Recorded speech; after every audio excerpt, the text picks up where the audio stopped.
이건 사기야! 저 수치가 말이 됩니까? 나토 본부가 발칵 뒤집어졌습니다. 미국과 유럽만이 독점하던 미사일 핵심 부품을 정체불명의 국가가 독자 개발했다는 보고가 올라온 겁니다. 미국, 영국, 독일, 프랑스 방산수뇌부가 긴급 소집되었습니다. 싸늘한 공기 속에서 누군가 비웃듯 입을 열었습니다. 한국이요? 조립이나 하는 나라가 감히! 그 기술은 우리도 30년 걸렸습니다. 아무도 반박하지 않았습니다. 그런데 강대국들의 모든 예측이 처참히 빗나갔습니다. 미국이 아니었습니다. 독일도 아니었습니다. 바로 그 조립이나 하는 나라 한국이었습니다. 15년간 1200번의 실패 끝에 서방 장비의 10분의 1 크기, 10분의 1 가격, 오차율 제로의 장비를 완성했습니다. 나토 수석 엔지니어가 직접 확인하고 런던 본부에 올린 보고서, 영상 끝에서 전부 공개합니다. 그 항복 선언의 전말, 구독하시고 끝까지 지켜봐 주세요. 그 전에 구독과 좋아요를 눌러주시면 큰 힘이 됩니다. 한국 최고라고 댓글을 남겨주세요. 저를 소개하겠습니다. 저는 로베르트 할베르크, 독일 출신이며 30년간 나토 통합무기체계 평가단에서 수석 엔지니어로 근무했습니다. 미국, 영국, 독일, 프랑스 4개국의 합동 방산 프로젝트를 직접 총괄했고 미사일 유도장치 분야에서는 세계 최고 수준의 전문가라는 평가를 받아왔습니다. 현재는 은퇴 후 런던에 거주하고 있으며 오늘 이 자리에서 제 인생을 완전히 뒤바꿔 놓은 한 가지 사건에 대해 말씀드리려 합니다. 이 이야기는 제가 얼마나 오만했는지를 고백하는 자리이기도 합니다. 솔직하게 말씀드리겠습니다. 15년 전까지만 해도 저를 포함한 나토의 모든 엔지니어들은 한국을 방산기술의 주요 플레이어로 인정하지 않았습니다. 한국은 그저 선진국이 설계한 부품을 받아서 조립하는 나라, 그 이상도 이하도 아니라는 것이 우리의 공통된 인식이었습니다. 미국이 도면을 주면 한국이 만들고 유럽이 핵심 부품을 수출하면 한국이 끼워 넣는 구조라고만 생각했습니다. 그런 한국이 감히 독자 기술을 운운한다는 것은 우리에게 농담처럼 들렸습니다. 냉정하게 말해서 당시에 저는 한국을 완전히 깔보고 있었습니다.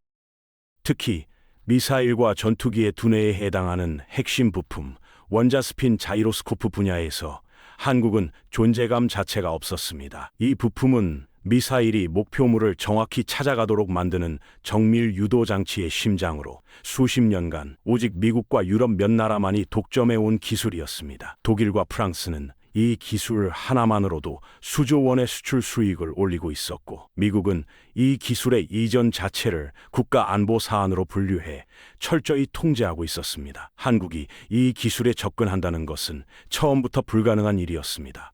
우리는 그렇게 굳건히 믿고 있었습니다.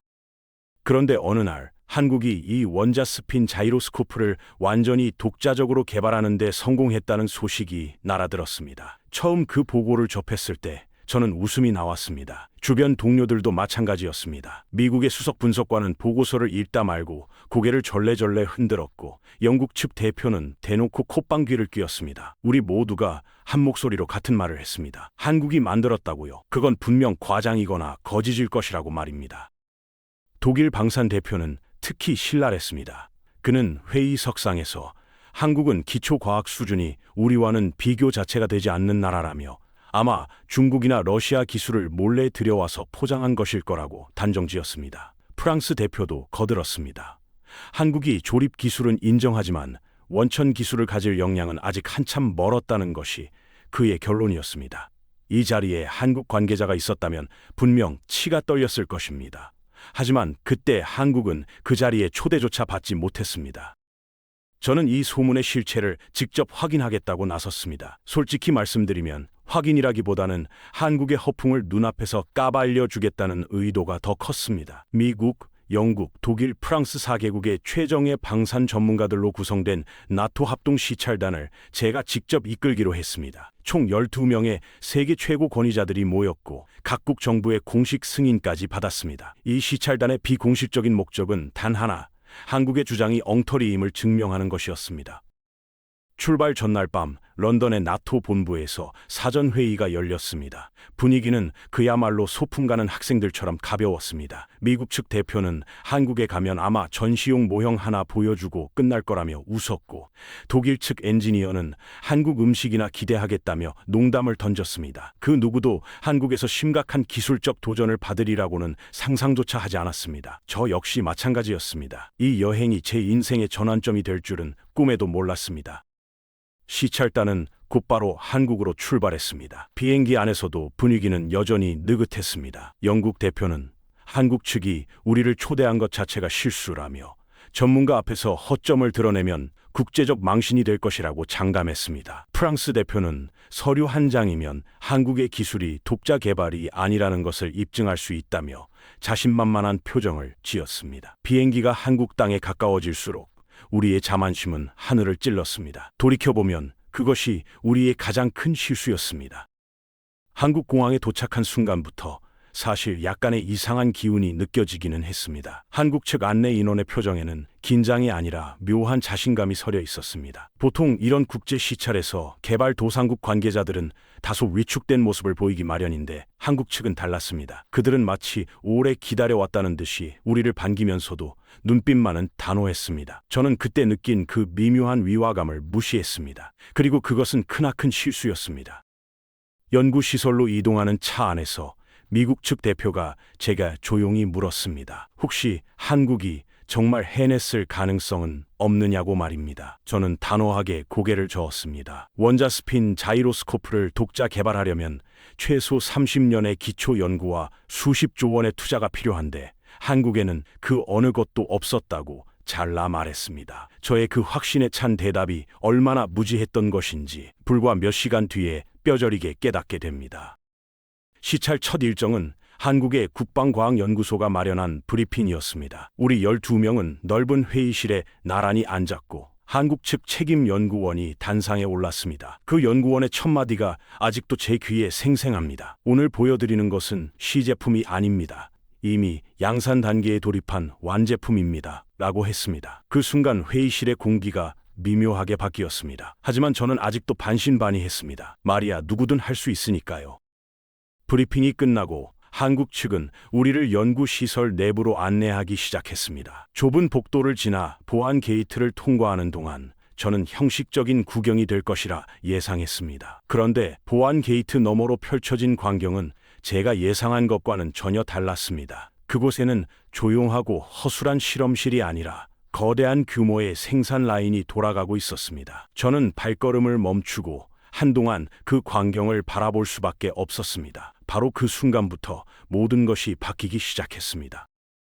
생산 라인 위에 놓인 장비들을 처음 보았을 때 저는 제 눈을 의심했습니다. 우리 서방 국가들이 만드는 원자 스핀 자이로스코프는 소형 냉장고만 한 크기의 무게도 상당했는데 한국의 장비는 손바닥 위에 올려놓을 수 있을 만큼 작았습니다. 옆에 있던 독일 엔지니어가 제 팔을 잡아 끌며 저건 분명 다른 장비일 것이라고 속삭였습니다. 저도 그렇게 믿고 싶었습니다. 하지만 한국 측이 장비의 사양서를 공개하기 시작하자 회의실은 점점 침묵에 잠겼습니다.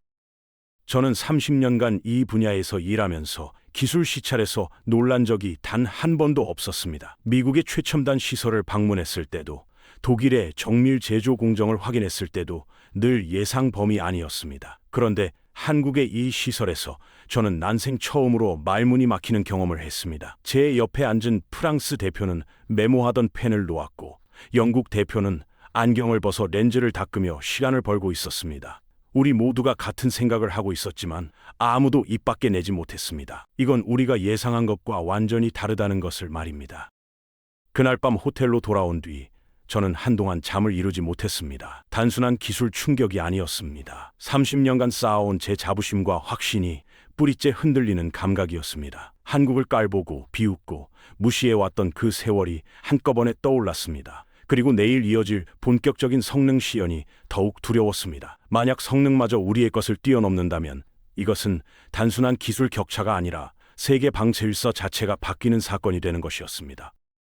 시찰 이틀째 아침, 저는 호텔 로비에서 동료들을 만났습니다. 전날 밤의 충격이 채 가시지 않은 표정들이었습니다. 평소라면 커피를 마시며 농담을 주고받았을 텐데 그날은 누구도 먼저 입을 열지 않았습니다. 미국 측 대표만이 어색하게 날씨 이야기를 꺼냈지만 금세 침묵이 돌아왔습니다. 우리 모두의 머릿속에는 단 하나의 질문만이 맴돌고 있었습니다. 어제 본 것이 정말 진짜인가? 라는 질문 말입니다. 한국 측은 이틀째 일정으로 본격적인 성능 시연을 준비해두고 있었습니다. 전날은 생산 시설을 둘러보는 것에 그쳤지만 오늘은 실제 장비를 가동시켜 그 성능을 수치로 증명하는 자리였습니다. 솔직히 저는 이 시연에서 한국의 약점이 드러나기를 은근히 기대했습니다. 아무리 외형이 놀라워도 성능까지 완벽할 수는 없을 거라고 스스로 위안했습니다. 그것이 제가 30년간 축적해온 경험치기였고 저는 그 경험을 끝까지 믿고 싶었습니다. 시연장에 들어서자 한국 측 기술진이 2대의 장비를 나란히 배치해 두고 있었습니다. 왼쪽에는 현재 나토에서 표준으로 사용하는 서방산 원자스핀 자이로스코프가 놓여 있었고 오른쪽에는 한국이 독자 개발한 장비가 놓여 있었습니다. 서방산 장비는 제가 수도 없이 보아온 익숙한 크기였습니다. 그런데 바로 옆에 놓인 한국 장비를 보는 순간 대표단 사이에서 작은 탄식이 흘러나왔습니다. 크기 차이가 너무나 극명했기 때문입니다. 한국 측 책임 연구원이 스크린을 켜며 첫 번째 비교 데이터를 공개했습니다. 서방산 장비의 무게는 약 15kg이었고 한국 장비는 1.5kg이었습니다. 정확히 10분의 1이었습니다. 저는 속으로 무게를 줄이면 성능이 떨어지는 것이 상식이라고 생각했습니다. 가벼운 만큼 정밀도에서 타협했을 것이라고 확신했습니다. 하지만 다음 슬라이드가 넘어가는 순간 그 확신은 산산이 부서졌습니다. 정밀도 비교 데이터가 화면에 떠올랐습니다. 서방산 장비의 오차율은 시간당 0.01도 수준으로 이것만 해도 세계 최고라고 자부해왔던 수치였습니다. 그런데 한국 장비의 오차율은 0.001도, 사실상 0에 수렴하는 수치를 기록하고 있었습니다. 회의실이 얼어붙었습니다. 저는 제 눈앞의 숫자가 오타이거나 단위가 다른 것이 아닌지 몇 번이고 확인했습니다. 하지만 숫자는 변하지 않았습니다.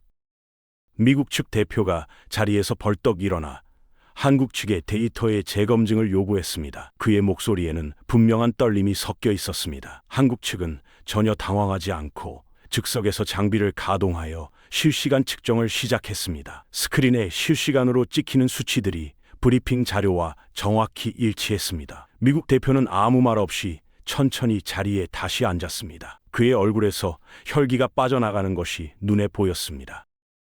전력 소모량 비교는 더욱 충격적이었습니다. 서방산 장비는 작동에 상당한 전력을 필요로 하기 때문에 탑재하는 무기 체계의 배터리 설계 자체를 바꿔야 하는 경우가 많았습니다. 그런데 한국 장비의 전력 소모는 서방산의 10분의 1에 불과했습니다. 이것은 단순한 효율 개선이 아니었습니다. 미사일의 크기를 줄일 수 있고 전투기의 연료 효율을 높일 수 있으며 무기 체계의 전체의 설계를 근본적으로 바꿀 수 있는 혁명적인 수치였습니다.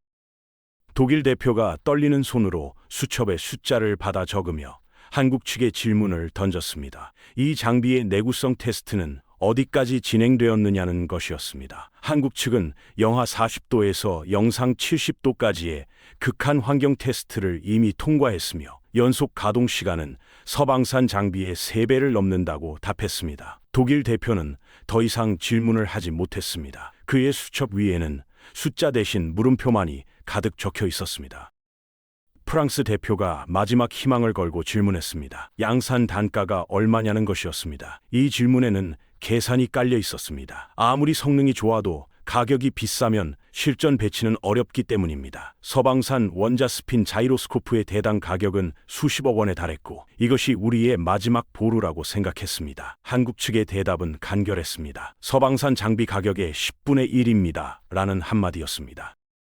그 순간 회의실의 공기가 완전히 바뀌었습니다. 10분의 1 크기, 10분의 1 무게, 10분의 1 전력, 10분의 1 가격. 그러면서도 정밀도는 10배 이상 높은 장비가 눈앞에 있었습니다. 이것은 단순한 기술 추격이 아니라 완전한 추월이었습니다. 조립이나 하는 나라라고 비웃었던 바로 그 한국이 우리가 30년간 발전시켜온 기술을 한 번에 뛰어넘어 버린 것이었습니다. 저는 등줄기에 차가운 땀이 흐르는 것을 느꼈습니다.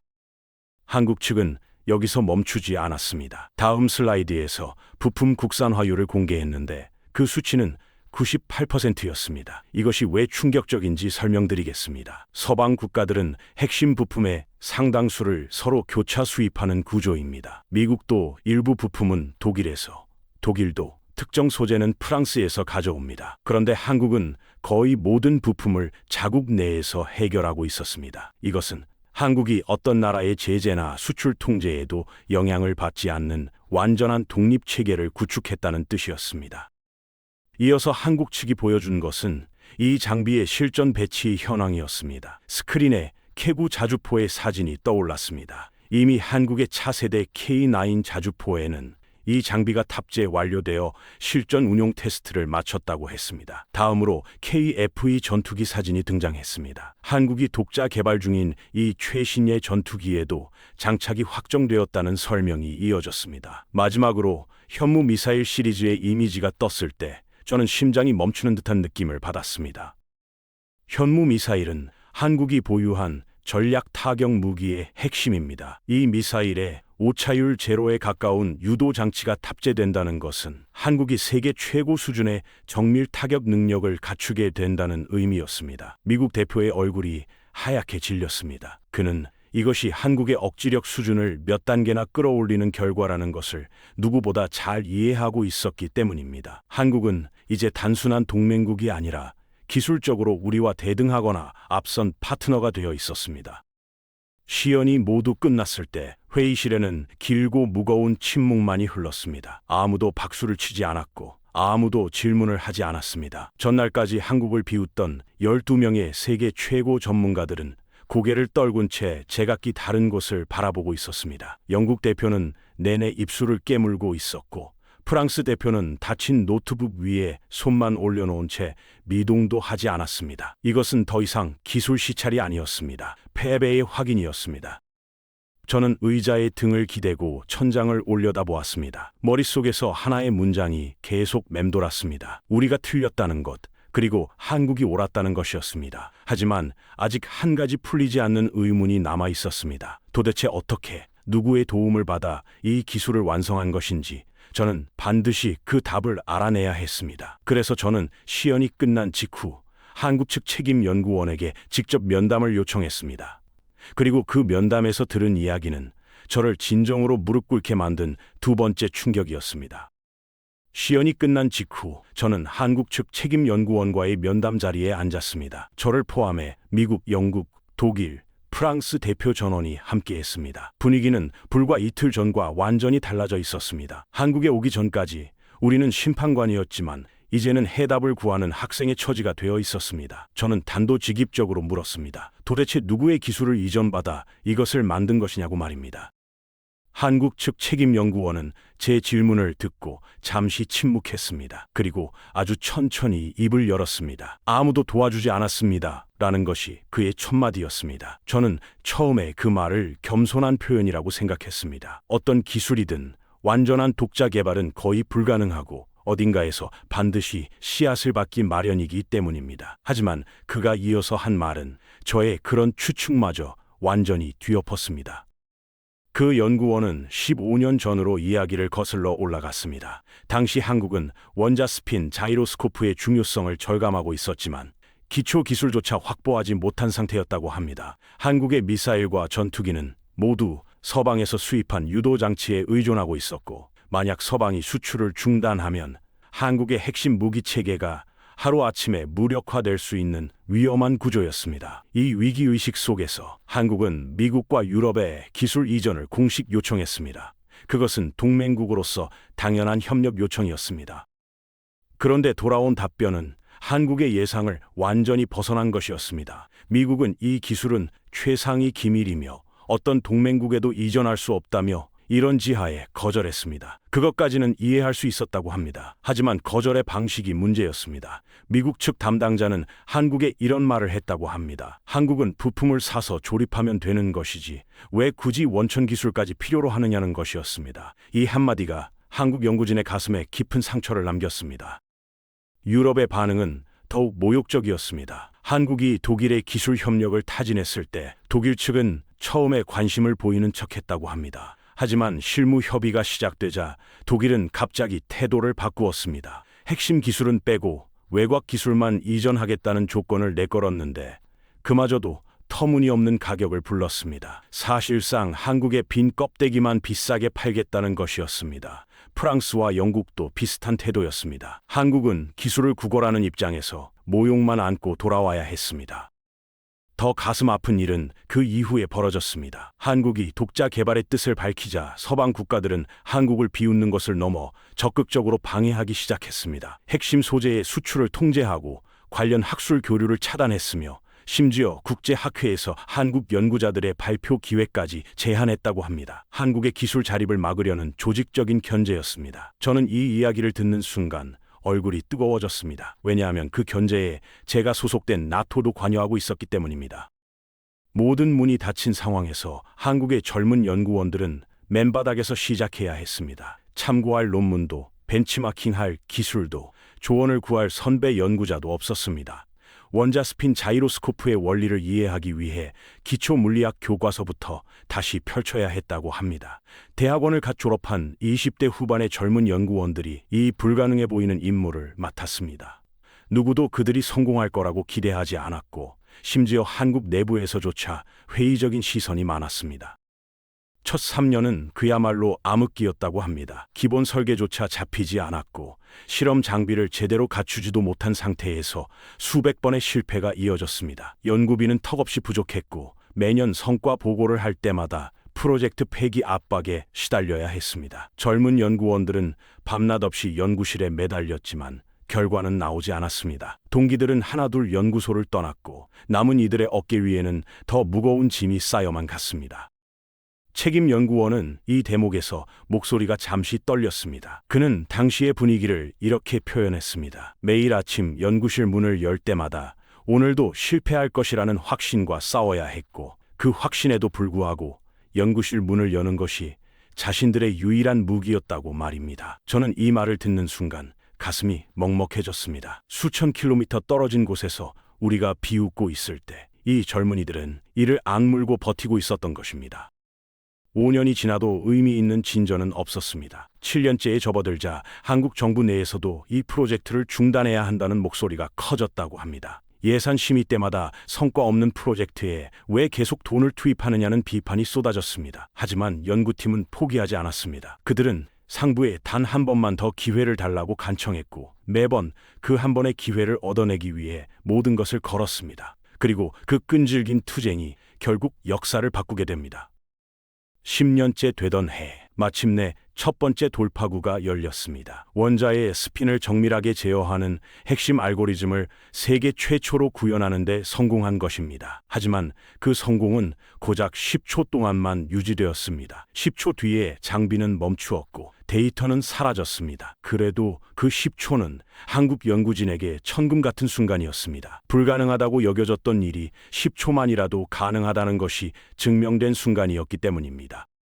그 10초의 성공을 10분으로, 10분을 1시간으로, 1시간을 24시간 연속 가동으로 확장하기까지 다시 3년이 걸렸습니다. 이 3년 동안 추가로 수백 번의 실패가 쌓였습니다. 전체 프로젝트를 통틀어 기록된 실패 횟수는 정확히 1200번이었습니다. 책임 연구원은 1200이라는 숫자를 말할 때 마치 전우의 이름을 부르듯 낮고 단단한 목소리를 냈습니다. 그 숫자 하나하나가 누군가의 밤잠이었고 누군가의 눈물이었으며 누군가의 포기하고 싶었던 세변이었기 때문입니다. 13년째 되던 해, 한국은 마침내 원자 스핀 자이로스코프의 완전한 독자 개발에 성공했습니다. 그것도 단순히 서방을 따라잡은 수준이 아니라 모든 성능 지표에서 기존 제품을 압도하는 차세대 장비를 만들어낸 것이었습니다. 이 소식을 들은 서방 업계의 반응이 바로 2년 전 우리가 보인 조롱과 비웃음이었습니다. 그리고 그 비웃음의 결과가 바로 오늘 이 자리, 우리가 입을 다물지 못하고 앉아있는 이 시연장인 것입니다. 책임 연구원은 마지막으로 이렇게 말했습니다. 여러분이 우리를 막았던 그 억압이 오히려 우리를 완전히 독립시켜 주었습니다. 라고 말입니다. 만약 15년 전에 기술을 이전받았더라면 한국은 영원히 서방에 종속된 채 부품을 수입했을 것이라고 했습니다. 하지만 아무도 돕지 않았기 때문에 소재부터 설계, 생산, 시험까지 모든 과정을 100% 자체적으로 구축해야 했고 그 결과 어떤 나라에도 의존하지 않는 완벽한 기술 생태계가 탄생한 것이라고 했습니다. 저는 그 자리에서 한동안 아무 말도 할 수 없었습니다. 제 옆에 앉은 미국 대표는 고개를 숙이고 있었고 독일 대표는 두 손으로 얼굴을 감싸 쥐고 있었습니다. 우리가 한국에 기술을 주지 않은 것은 한국을 약하게 만들기 위해서였는데 결과는 정반대였습니다. 우리의 거부가 한국을 더 강하게 만들었고 우리의 방해가 한국을 완전히 독립시켜버린 것이었습니다. 이보다 더 뼈아픈 역설이 또 있을 수 있겠습니까? 저는 그 순간 깊은 부끄러움과 함께 한국의 그 젊은 연구원들에 대한 경외심이 가슴 깊이 차오르는 것을 느꼈습니다. 면담이 끝난 뒤 저는 한국 측이 마련해준 별도의 회의실에서 나토 대표단만의 긴급 회의를 소집했습니다. 문을 닫자마자 미국 대표가 먼저 입을 열었습니다. 지금 우리가 본 것이 사실이라면 이건 단순한 기술 문제가 아니라 안보 문제라는 것이었습니다. 그의 말이 맞았습니다. 서방이 수십 년간 독점해온 핵심 기술을 한국이 독자적으로 확보했을 뿐 아니라 성능마저 압도하고 있다는 사실은 세계 방산 시장의 판도 자체를 뒤흔드는 사건이었습니다. 회의실 안에는 무거운 침묵이 흘렀습니다. 영국 대표가 조심스럽게 의견을 냈습니다. 지금이라도 한국과 기술 협력 체제를 구축해야 한다는 것이었습니다. 15년 전에는 우리가 한국의 요청을 거절했지만 이제는 입장이 완전히 뒤바뀌었다는 현실을 직시해야 한다고 했습니다. 독일 대표도 동의했습니다. 한국의 장비를 나토 표준으로 채택하는 방안까지 검토해야 한다는 과감한 제안이었습니다. 불과 이틀 전만 해도 한국을 비웃던 사람들의 입에서 나온 말이라고는 믿기 어려웠습니다. 하지만 프랑스 대표가 냉정하게 현실을 짚었습니다. 한국이 과연 우리와 협력할 이유가 있겠느냐는 것이었습니다. 15년 전 한국이 기술 이전을 간청했을 때 우리는 모욕적으로 거절했고 독자 개발을 시작하자 조직적으로 방해까지 했습니다. 이제 와서 한국의 손을 내밀면 한국이 그 손을 잡아줄 것이라고 생각하느냐는 쓰디쓴 질문이었습니다. 아무도 그 질문에 답하지 못했습니다. 프랑스 대표의 지적은 너무나 정확했기 때문입니다. 저는 그 자리에서 하나의 결정을 내렸습니다. 한국 측에 공식적인 기술 협력 회담을 요청하기로 한 것입니다. 비록 거절당할 가능성이 높다는 것을 알면서도 먼저 손을 내미는 것이 우리가 할 수 있는 최소한의 도리라고 판단했습니다. 저는 한국 측 담당자에게 연락하여 대표단 전체가 참석하는 공식 회담을 요청했습니다. 한국 측은 놀랍게도 즉시 수락했습니다. 하지만 그 수락의 의미를 저는 그때 제대로 이해하지 못했습니다. 다음 날 오전 공식 회담장에 나토 대표단 12명과 한국 측 수석 관계자들이 마주 앉았습니다. 저는 먼저 과거에 한국의 기술 이전 요청을 거절한 것에 대해 유감의 뜻을 표했습니다. 그리고 앞으로 나토와 한국 간의 기술 협력 채널을 구축하고 싶다는 제안을 공식적으로 전달했습니다. 제 나름대로는 상당히 파격적인 제안이었습니다. 나토가 먼저 비회원국의 기술 협력을 구걸하는 형국이었으니까요. 하지만 한국 측의 반응은 제가 전혀 예상하지 못한 것이었습니다. 한국 측 수석 대표는 미소를 지으며 답했습니다. 협력은 환영하지만 15년 전과는 조건이 다르다는 것이었습니다. 과거에 한국은 기술을 받는 입장이었지만 이제는 기술을 제공하는 입장이며 그에 걸맞은 대등한 파트너십만을 수용하겠다고 명확히 선을 그었습니다. 이 말은 정중했지만 그 안에 담긴 의미는 단호했습니다. 한국은 더 이상 구걸하지 않으며 당신들이 원한다면 한국의 조건에 맞추어야 한다는 뜻이었습니다.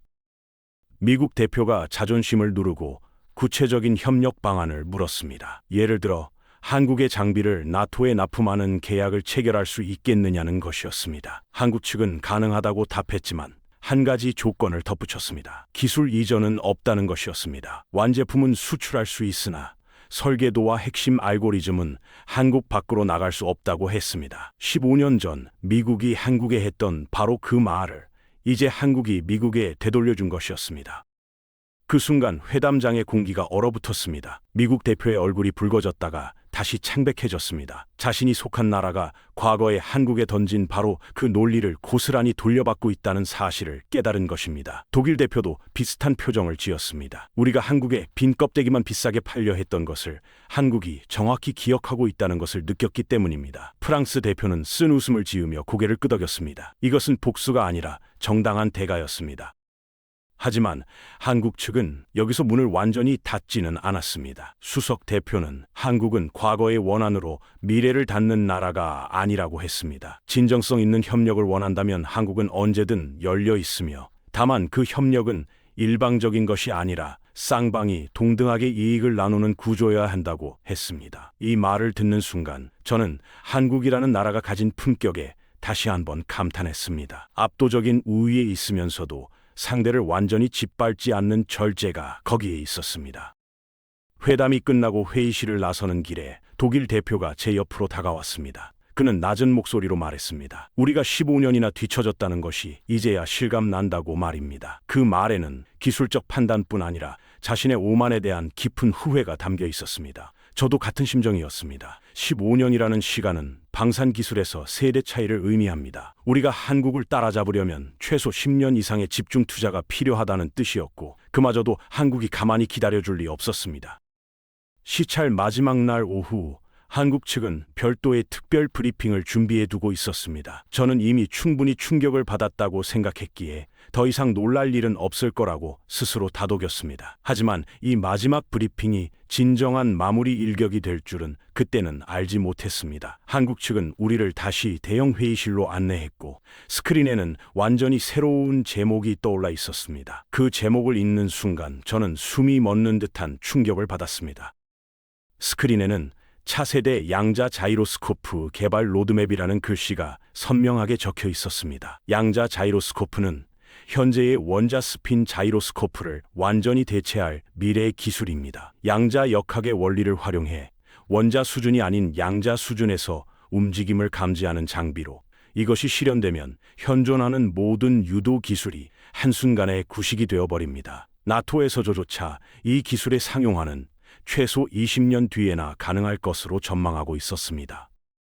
그런데 한국은 이 양자 자이로스코프를 5년 안에 완성하겠다고 선언한 것입니다. 회의실에 있던 모든 사람이 동시에 숨을 들이켰습니다. 미국 대표가 의자에서 몸을 앞으로 내밀며 물었습니다. 5년이라는 시간표가 현실적인 것이냐고 말입니다. 한국 측 책임 연구원은 담담하게 답했습니다. 이미 기초 연구는 3년 전에 시작했으며 핵심 원리의 실험적 검증도 끝난 상태라고 했습니다.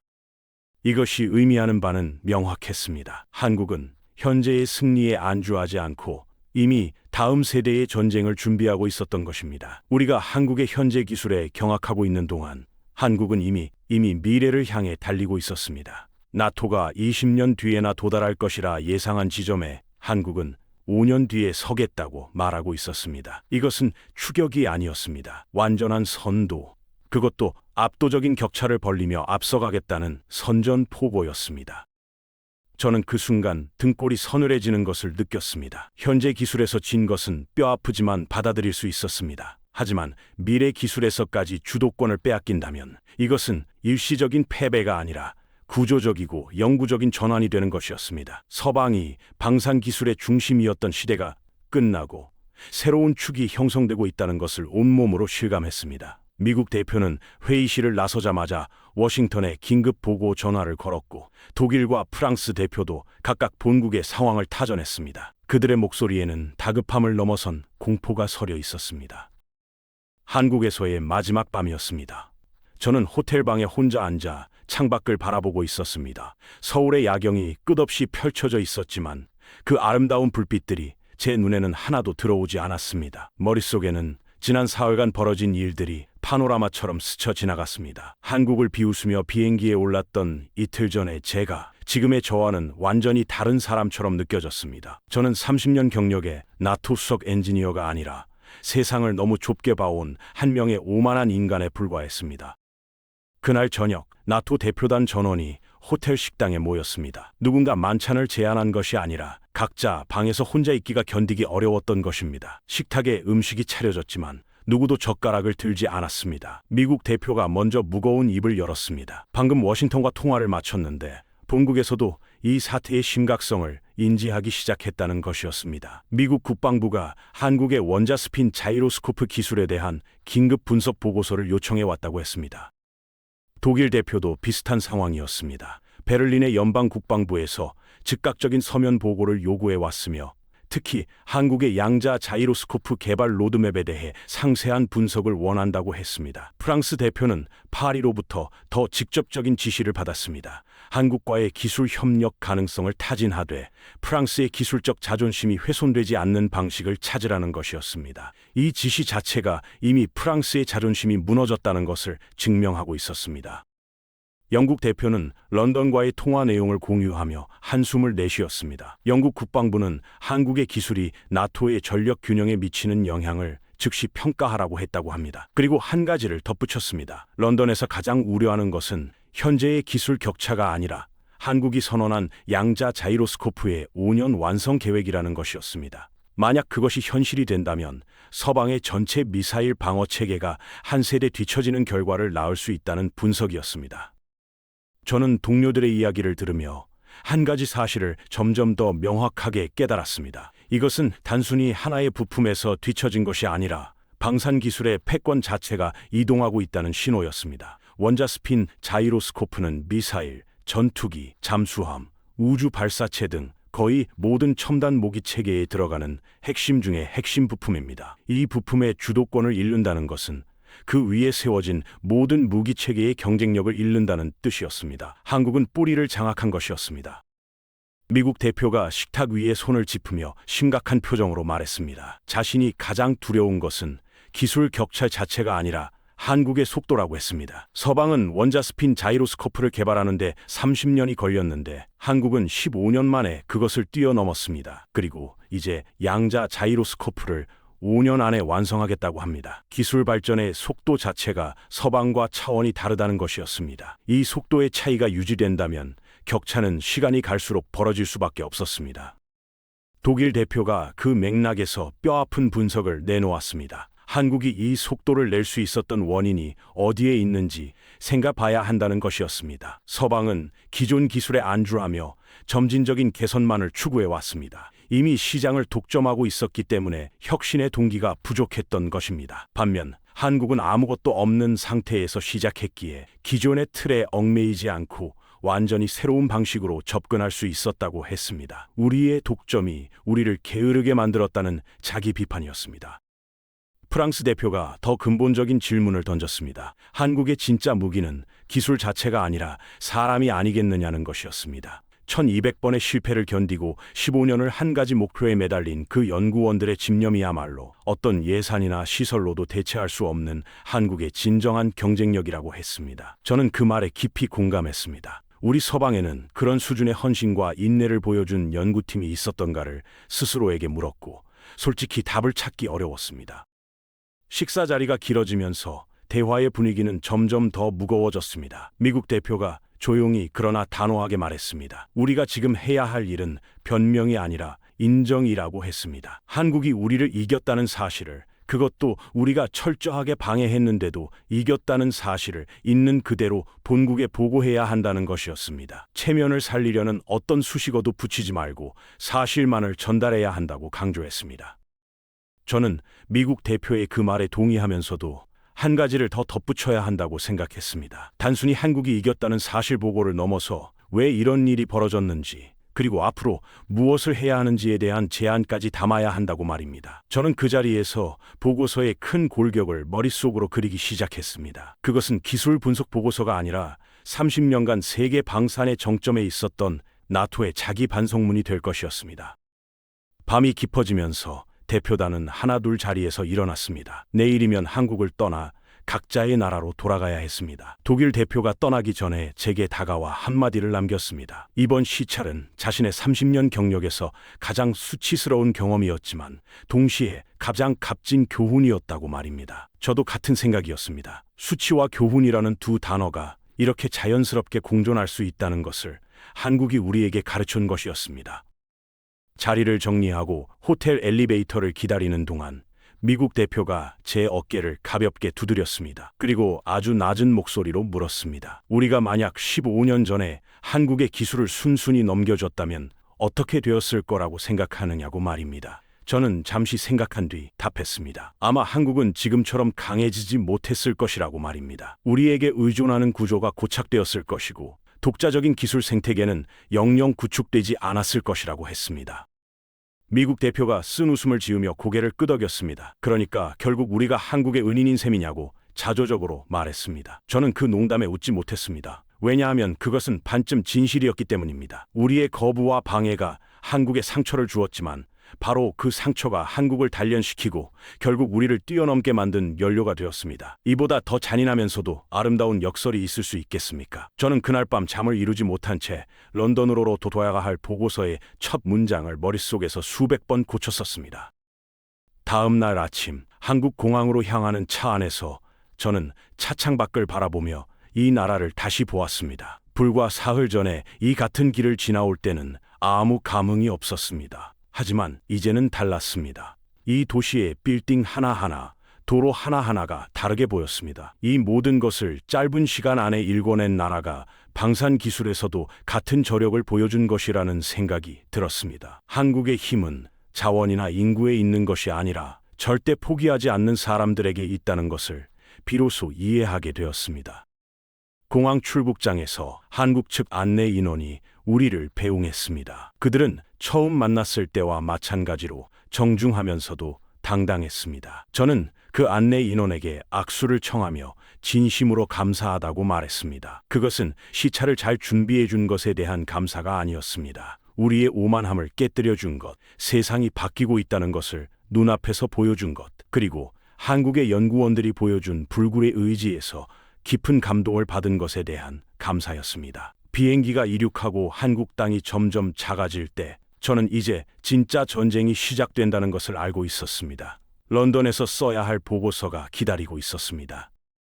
런던에 도착한 것은 늦은 밤이었습니다. 히드로 공항에 내리는 순간 한국에서의 사흘이 마치 꿈처럼 느껴졌습니다. 하지만 제 가방 안에 든 수백 장의 기록과 사진들이 그것이 현실이었음을 증명하고 있었습니다. 집으로 가는 택시 안에서도 저는 보고서의 구조를 머릿속으로 정리하고 있었습니다. 이 보고서는 제 30년 경력에서 가장 중요한 문서가 될 것이었습니다. 동시에 가장 쓰기 고통스러운 문서가 될 것이라는 사실도 알고 있었습니다.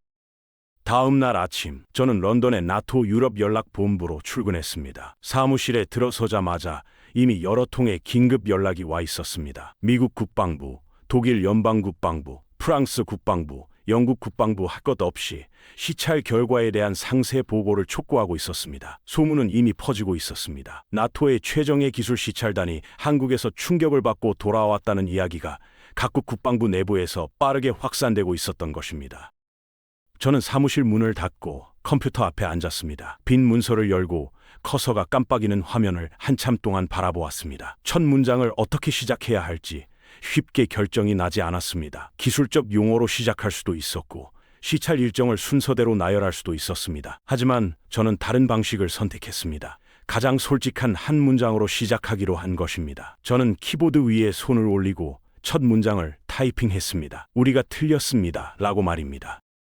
보고서의 첫 번째 장은 자기 반성으로 채웠습니다. 나토가 한국의 방산 기술을 수십 년간 과소평가해왔다는 사실을 인정하는 것으로 시작했습니다. 한국을 단순한 부품 조립국으로 분류하고 원천 기술 개발 역량이 없다고 단정지었던 우리의 판단이 얼마나 오만하고 무지한 것이었는지를 낱낱이 기록했습니다. 이것은 단순한 북오류가 아니라 한국이라는 나라에 대한 편견과 멸시에서 비롯된 구조적인 인식 실패였다고 분명히 적었습니다. 두 번째 장에서는 한국의 원자 스핀 자이로스코프가 서방의 장비를 얼마나 압도하고 있는지를 수치로 정리했습니다. 크기 10분의 1, 무게 10분의 1, 전력 소모 10분의 1, 가격 10분의 1.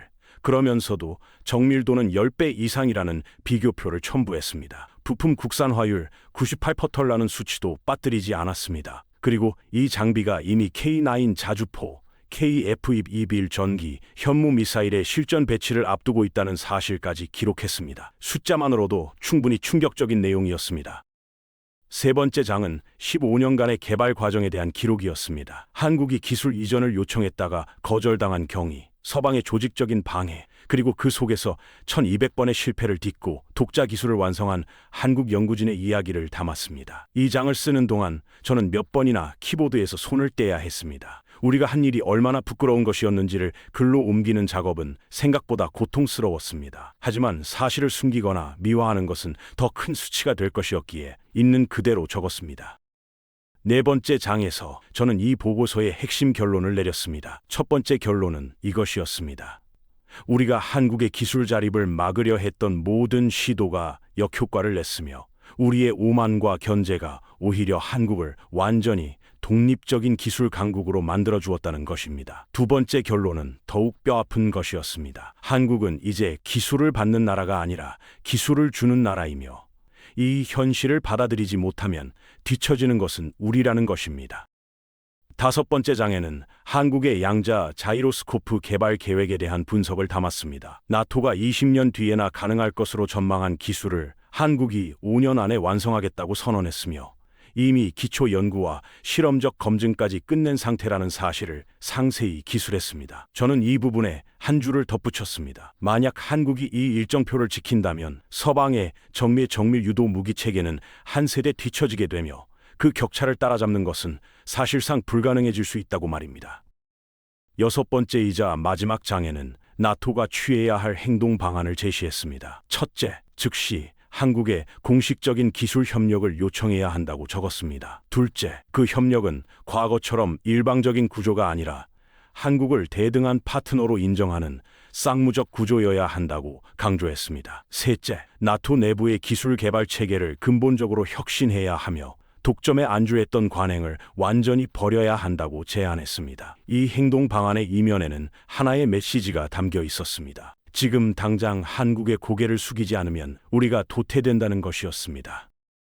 보고서를 다 쓴 뒤 저는 마지막 페이지에 개인적인 소감을 한 단락 추가했습니다. 공식 보고서에 개인 소감을 넣는 것은 이례적인 일이었지만 이번만은 반드시 기록으로 남기고 싶었습니다. 저는 이렇게 적었습니다. 30년간 방산기술의 최전선에서 일하면서 이토록 깊은 부끄러움과 존경을 동시에 느낀 적은 단 한 번도 없었다고 말입니다. 한국의 젊은 연구원들이 보여준 불굴의 집념은 그 어떤 첨단 장비보다도 강력한 무기였다고 적었습니다. 보고서는 총 87페이지에 달했습니다. 제출 버튼을 누르기 전에 저는 한 번 더 전체를 처음부터 끝까지 읽었습니다. 읽는 내내 가슴이 무거웠습니다. 이 보고서가 나토 수뇌부에 도달하면 엄청난 파장이 일 것이었습니다. 수십 년간 유지되어 온 서방 중심의 방산기술 질서가 흔들리고 있다는 공식적인 인정이니까요. 하지만 사실을 숨기는 것은 패배를 인정하지 않는 것이 아니라 패배를 반복하겠다는 선언에 불과합니다. 저는 망설임 없이 제출 버튼을 눌렀습니다. 보고서가 제출된 뒤 나토 수뇌부의 반응은 제가 예상한 것보다 훨씬 빠르고 격렬했습니다. 불과 48시간 만에 나토 사무총장 직속 기술전략회의가 긴급 소집되었습니다. 미국, 영국, 독일, 프랑스 4개국의 국방차관급 인사들이 참석하는 고위급 회의였습니다. 저도 시찰단 단장 자격으로 참석 요청을 받았습니다. 회의장에 들어서는 순간 참석자들의 표정에서 위기감이 역력히 느껴졌습니다. 제 보고서가 그들을 빼앗았다는 것을 한눈에 알 수 있었습니다. 회의는 제 보고서의 내용을 중심으로 진행되었고 결론은 명확했습니다. 나토는 한국과의 기술 협력을 최우선 의제로 격상시키기로 결정했습니다. 한국을 더 이상 기술 수혜국이 아닌 기술 선도국으로 재분류했으며 대등한 파트너십을 전제로 한 협력 채널을 구축하겠다는 공식 방침이 수립되었습니다. 이것은 사실상 항복 선언이나 다름없었습니다. 수십 년간 세계 방산 기술의 정점에서 군림해온 나토가 한때 무시했던 한국에 먼저 손을 내미는 역사적인 순간이었습니다. 회의가 끝난 뒤 저는 사무실로 돌아와 의자에 깊이 앉았습니다. 창밖으로 런던의 하늘이 보였습니다. 저는 한국에서 보았던 서울의 밤하늘을 떠올렸습니다. 그리고 15년 전 아무것도 없는 맨바닥에서 시작하여 1200번의 실패를 딛고 세계 최고의 기술수를 만들어낸 한국의 젊은 연구원들을 생각했습니다. 그들의 이름은 세상에 알려지지 않았지만 그들이 이룬 업적은 세계 방산 역사를 영원히 바꾸어 놓았습니다. 저는 그들에게 진심으로 경의를 표합니다. 지금 이 이야기를 듣고 계신 여러분, 저 로베르트 할베르크는 30년간 한국을 깔보았던 자신의 오만함을 부끄럽게 생각합니다. 하지만 동시에 한국을 직접 보고 난 뒤 달라진 지금의 저를 다행스럽게 여기기도 합니다. 세상은 바뀌고 있습니다. 강대국이라는 이유만으로 영원히 정상에 머물 수 있는 시대는 끝났습니다. 한국은 그것을 증명했습니다. 아무도 돕지 않는 상황에서, 오히려 모두가 방해하는 상황에서 오직 자신들의 피와 땀과 눈물만으로 불가능을 현실로 바꾸어낸 나라, 그것이 바로 대한민국입니다. 이 이야기에 감동하셨다면 좋아요와 구독으로 응원해주세요. 한국이 세계를 놀라게 한 또 다른 이야기, 다음 영상에서 공개합니다. 절대 놓치지 마세요.